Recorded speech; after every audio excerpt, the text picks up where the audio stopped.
Hello everyone, welcome to Chem Education. So in this video we are going to solve p block element question. This is mainly belongs to group 13, that is boron family. So let's start it. So first question is the number of carbon atoms per unit cell of diamond unit cell. देखो हमारे पास जो diamond unit cell होता है ये FCC lattice acquire करता है, मतलब जिसका यूनिट सेल होता है वो FCC होता है, face centered cubic unit cell होता है। अब कार्बन एटम कहाँ कहाँ पे होते हैं, अगर मैं यहाँ पे क्यूब ड्रॉ करती हूँ तो ये इस तरह से हमारे पास क्यूब होता है, ठीक है। ये हमारे पास 3D क्यूब हो गया। अब यहाँ पे क्या होता है कि जो हमारे पास कार्बन होंगे, एक तो ये कॉर्नर्स पे होते हैं, एट दी कॉर्नर्स। तो हमारे पास कितने कॉर्नर्स होते हैं, वी हैव 8 कॉर्नर्स, तो 8 के 8 कॉर्नर्स पे होते हैं। प्लस क्या होता है कि हर एक स्फीयर का एक क्यूब के अंदर सिर्फ और सिर्फ 1/8 पार्ट आता है, ठीक है। तो अगर हम बात करें कॉर्नर पे हमारे पास कितने स्फीयर है, 8 स्फीयर है, या फिर मैं बोलूँ अभी इनको क्या बोल रहा हूँ, कार्बन। कॉर्नर पे हमारे पास कितने कार्बन है, 8 कार्बन। यहाँ पे 8 कॉर्नर से 8 कार्बन है, हर एक कार्बन का कितना पार्ट आ रहा है, 1/8। तो हमारे पास टोटल कार्बन कितने हो गए, 1, ठीक है, क्योंकि हर एक का 1/8 पार्ट है। अब बात करते हैं फेसेस की। तो फेस कितने होते हैं, क्यूब के अंदर 6 फेसेस होते हैं, ठीक है। ये जो इस तरह से वॉल्स होते हैं ये फेजेस हैं। तो अगर मैं यहाँ पे बीच में मिड में एक कार्बन रखूंगी तो इसका बैक वॉल से भी शेयर करेगा, फ्रंट से भी शेयर करेगा। मतलब एफ फेस सेंटर्ड में कितने होते हैं हमारे पास, 6 होते हैं, पर हर एक का हाफ पार्ट आता है, तो कितना हो जाएगा, 3 हो जाएगा। ये चीज सारी सॉलिड स्टेट में आपने समझी होंगी, ठीक है, सॉलिड स्टेट का पार्ट है ये।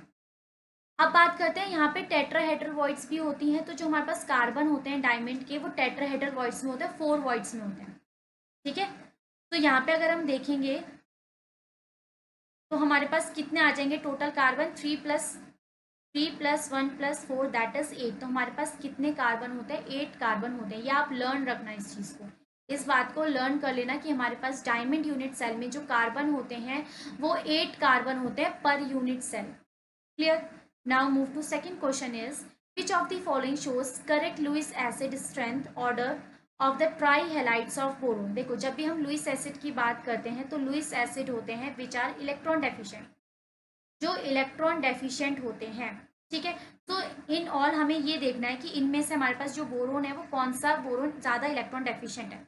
तो अगर हम बनाएंगे तो हमारे पास ये बोरोन एक रहा, ठीक है, ये फ्लोरीन, इस तरह से इसका स्ट्रक्चर हो गया, ठीक है। एक तो बोरोन जो है ना ऑलरेडी इलेक्ट्रॉन डेफिशिएंट होता है, क्यों, क्योंकि इसके पास वैकेंट पी ऑर्बिटल होता है। अगर मैं बात करूंगी बोरोन की, तो बोरोन की अगर मैं एक्साइटेड स्टेट बनाऊंगी, ये 2s है और ये 2p है। तो मैं अगर यहाँ पे इलेक्ट्रॉन फिल करूंगी तो एक इलेक्ट्रॉन यहाँ पे, एक इलेक्ट्रॉन यहाँ पे, एक यहाँ पे, ठीक है। तो एक एफ यहाँ पे शेयर करेगा, एक एफ यहाँ पे शेयर करेगा, एक एफ यहाँ पे शेयर करेगा, तो एक ये जो है वैकेंट रहता है, ठीक है। ये इसको हम क्या बोलेंगे, this is vacant P orbital. ये क्या है, वैकेंट पी ऑर्बिटल है। अब वैकेंसी तो सब में होगी, मतलब सारे ही इलेक्ट्रॉन डेफिशिएंट है, मतलब सारे ही लुईस एसिड की तरह बिहेव करेंगे, बट कौन सा ज़्यादा स्ट्रॉन्ग लुईस एसिड होगा हमें वो देखना है, ठीक है। ये हो गया हमारे पास क्लोरीन का, बोरोन, यहाँ पे हमारे पास हो गया फ्लोरो क्लोरो ब्रोमो, और यहाँ पे हो गया हमारे पास आयोडीन। अब देखो, अब आप कहोगे कि फ्लोरीन इज मोर इलेक्ट्रोनेगेटिव, तो फ्लोरीन को ज़्यादा इलेक्ट्रॉन विड्रॉ करने चाहिए, तो फ्लोरीन इससे ज़्यादा इलेक्ट्रॉन विड्रॉ करेगा, तो ये बोरोन ज़्यादा डेफिशिएंट होना चाहिए। बट होता क्या है, भले से यहाँ पे फ्लोरीन लगा हुआ है, पर अगर आप देखोगे तो यहाँ पे बैक बॉन्डिंग का केस आता है। क्या केस आता है यहाँ पे, बैक बॉन्डिंग का। देखो ऑलरेडी यहाँ पे मेरी आपके इस चैनल में केमिकल एजुकेशन में ऑलरेडी एक चल रही है हमारे पास वीडियो, जिसमें हम पी ब्लॉक पढ़ रहे हैं, जिसमें भी हम बोरोन फैमिली पढ़ रहे हैं। तो आगे मैं कंटिन्यू कराऊंगी बैक बॉन्डिंग के बारे में भी, उसमें मैं कंप्लीट आपको डिस्कशन करूंगी अबाउट दी बैक बॉन्डिंग, ठीक है। बट अभी के लिए आप इतना याद रखो, बैक बॉन्डिंग में क्या होता है कि कंडीशन होती है हमारे पास, या आपको अगर पता भी होगा तो बैक बॉन्डिंग में हमारे पास कंडीशन होती है कि हमारे पास एक स्पीसीज में तो वैकेंट ऑर्बिटल होना चाहिए, एक एटम में तो वैकेंट ऑर्बिटल होना चाहिए, और दूसरे एटम में एक्सेस ऑफ या तो लोन पेयर होने चाहिए या इलेक्ट्रॉन्स होने चाहिए डोनेशन के लिए। तो देखो बोरोन में वैकेंट ऑर्बिटल है और फ्लोरीन में लोन पेयर भी है, मतलब बैक बॉन्डिंग हो सकती है। अब ये नहीं कि बैक बॉन्डिंग सब में होगी, सबसे अच्छी बैक बॉन्डिंग होती है जब 2p और 2p होता है, मतलब दोनों ही सेम ऑर्बिट में होते हैं, ठीक है, 2 और 2, तो ओवरलैपिंग अच्छी होगी क्योंकि सेम एनर्जी लेवल है, तो ओवरलैपिंग अच्छी होगी। तो यहाँ पे अगर आप फ्लोरीन की बात करोगे तो फ्लोरीन की ये जो लोन पेयर है 2p में, ये भी कौन सा वैकेंट ऑर्बिटल है, 2p है, तो यहाँ पे जो शेयरिंग होगी ये क्या करेगा, बैक बॉन्डिंग के थ्रू अपने लोन पेयर इसके वैकेंट ऑर्बिटल में ऐड कर देगा। यहाँ पे कैसी होगी, क्लोरीन होता है 3p, यहाँ पे होगी 2p, थोड़ा बहुत हो जाएगी यहाँ पे भी। यहाँ पे क्या होगी 4p और यहाँ पे होगी 2। यहाँ पे देखोगे तो ये है हमारे पास 5p और यहाँ पे क्या है 2p। तो इसमें तो कोई चांस ही नहीं उठता कि यहाँ पे बैक बॉन्डिंग हो, क्योंकि बहुत ज़्यादा एनर्जी गैप है, यहाँ पे ओवरलैपिंग अच्छी नहीं होगी। तो अगर हम बात करें तो Bi3 में बैक बॉन्डिंग नहीं होती, जिसे हम बैक पाई बॉन्ड कहते हैं। ठीक है, बैक बॉन्डिंग नहीं होगी, बट फ्लो इसमें सबसे अच्छी बैक बॉन्डिंग होगी। तो अगर इसमें सबसे अच्छी बैक बॉन्डिंग होगी तो ये ज़्यादा इलेक्ट्रॉन डेफिशिएंट नहीं रहेगा, क्योंकि बैक बॉन्डिंग के थ्रू इसको इलेक्ट्रॉन मिलते रहेंगे, एक बार कभी यहाँ से, कभी यहाँ से, कभी यहाँ से। परमानेंट नहीं होंगे पर चलता रहेगा ना। तो सबसे अच्छी बैक बॉन्डिंग किस में होती है, 2p2p में। उसके बाद किस में होती है, 2p3p में। और फिर लास्ट में आ जाता है हमारा 2p4p, और इसमें तो होती नहीं है। ठीक है, इसमें भी नहीं होती, ज़्यादा नहीं होती, इनमें ज़्यादा होती है। तो अगर हम देखेंगे तो यहाँ पे तो इलेक्ट्रॉन की डेफिशिएंसी नहीं है, बहुत कम है। और लुईस एसिड कौन होते हैं, जो इलेक्ट्रॉन डेफिशिएंट होते हैं। तो चारों में से कौन ज़्यादा इलेक्ट्रॉन डेफिशिएंट है, Bi3 is more electron deficient.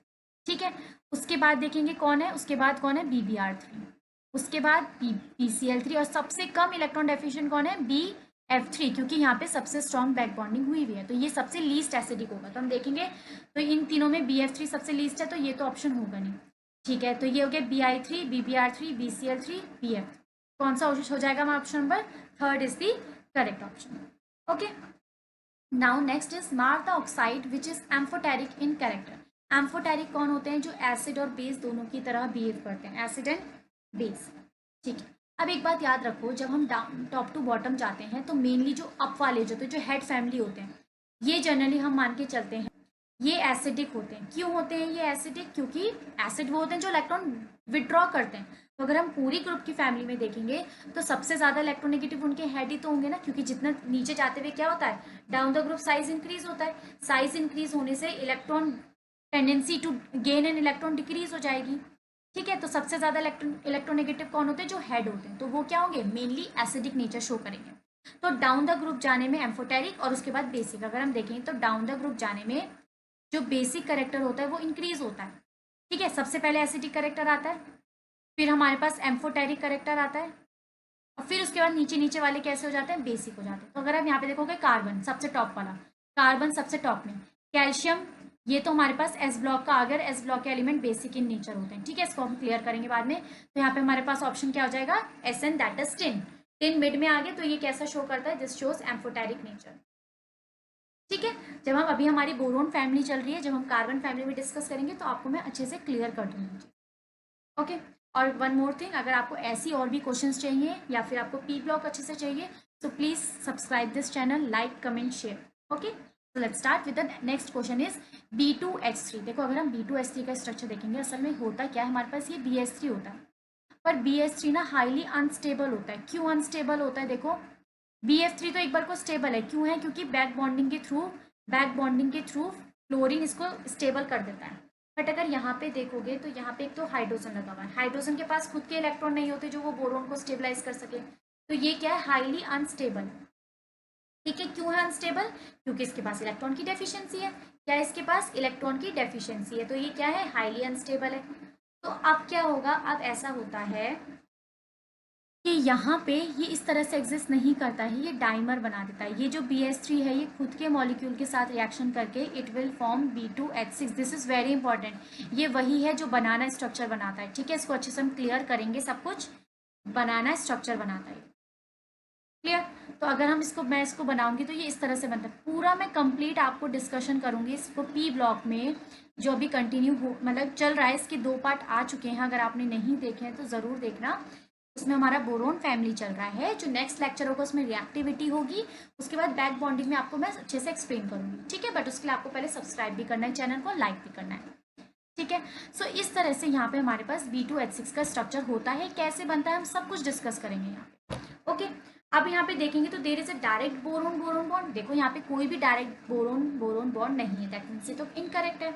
The structure is similar to C2H6। अगर हम C2H6 का स्ट्रक्चर बनाएंगे तो वो तो कुछ इस तरह से होता है। इसका स्ट्रक्चर इससे तो नहीं मिलता है, तो ये भी नहीं है। The boron atoms are link through hydrogen bond. Yes, जो बोरोन एटम्स है वो हाइड्रोजन बॉन्ड से लिंक हुए हैं। ठीक है, ये हो सकता है। ठीक है, थर्ड ऑप्शन। नेक्स्ट हमारे पास क्या बोला हुआ है, all atoms are in one plane. देखो वन प्लेन में नहीं होता। अगर मैं असल में इसको बनाऊं तो ये तो हमारे पास प्लेन में होते हैं, पर ये कुछ इस तरह से होता है, ये टूवर्ड्स हमारी तरफ होंगे, टूवर्ड्स अस, और ये बैक साइड होंगे, इस तरह से होते हैं, ठीक है। तो ये प्लेन में नहीं होते, एक प्लेन में ये है, ये आउट ऑफ द प्लेन है दोनों, तो ये भी गलत हो गया। तो यहाँ पे ऑप्शन क्या हो जाएगा, ओके। तो ऑप्शन नंबर थर्ड क्या हो जाएगा हमारे पास, करेक्ट ऑप्शन हो जाएगा। नेक्स्ट हमारे पास क्वेश्चन क्या है, which of the following compound is weakest Lewis acid. देखो अभी हमने लुईस एसिड पढ़ा ना, तो हमने क्या पढ़ा कि कैसा ट्रेंड होता है, BF3, then BCl3, then BBr3, और लास्ट में सबसे कौन होता है, Bi3। तो लीस्ट बोला है, तो लीस्ट कौन है, BCl3। तो कौन सा ऑप्शन हो जाएगा, ऑप्शन नंबर 1 हो जाएगा, ठीक है। वन मोर थिंग, ये जो PDF है टेलीग्राम चैनल में मैं ऐड कर दूंगी इस PDF को, डिस्क्रिप्शन में मैं आपको टेलीग्राम चैनल का लिंक डाल दूंगी, अगर आपको PDF चाहिए होगी तो you can take from there. Which does not show inert pair effect. देखो दिस, ये जो है मैंने ऑलरेडी एक्सप्लेन कर दिया है, P ब्लॉक को खोलोगे जब आप, लिंक होगा यहाँ पे डिस्क्रिप्शन में, उसके पार्ट 1 जो है उसमें मैंने कम्प्लीटली इनर्ट पेयर इफेक्ट जो वो बताया है, ठीक है। Actually inert pair effect mainly D and F के वजह से होता है। अगर आपको मैं थोड़ा सा बताऊँ इसके बारे में, तो it is mainly due to the presence of D and F block, क्योंकि because their shielding power is very poor, their shielding power is very poor. So जो न्यूक्लियस होता है वो S को बहुत स्ट्रांगली अट्रैक्ट कर लेता है अपनी तरफ। इससे क्या होता है, जो S है अपने लोन पेयर, या जो S है, S के इलेक्ट्रॉन जो है वो शेयर्ड नहीं होते, क्या हो जाते हैं, अनशेयर्ड रहते हैं। And when the electrons of s orbital, or we can say the electrons of s subshell is unshared, that effect is known as inert pair effect। अब आप देखोगे तो टिन, लेड और थैलियम, इन तीनों में अगर हम कॉन्फ़िगरेशन लिखेंगे तो इसमें D ब्लॉक भी आएगा और F ब्लॉक भी आएगा, ठीक है। तो D और F की वजह से ये तीनों इनर्ट पेयर इफेक्ट शो करते हैं, बट एल्यूमिनियम में हमारे पास वैकेंट D ऑर्बिटल होता है, फिल्ड नहीं होता है, ठीक है, हमें फिल्ड चाहिए। तो एल्यूमिनियम में इनर्ट पेयर इफेक्ट शो नहीं होता है, that means option number 1 is the correct option. Clear? And that's all for today. Thank you so much. If you like this, please like, comment, share and subscribe. Okay, bye bye, take care.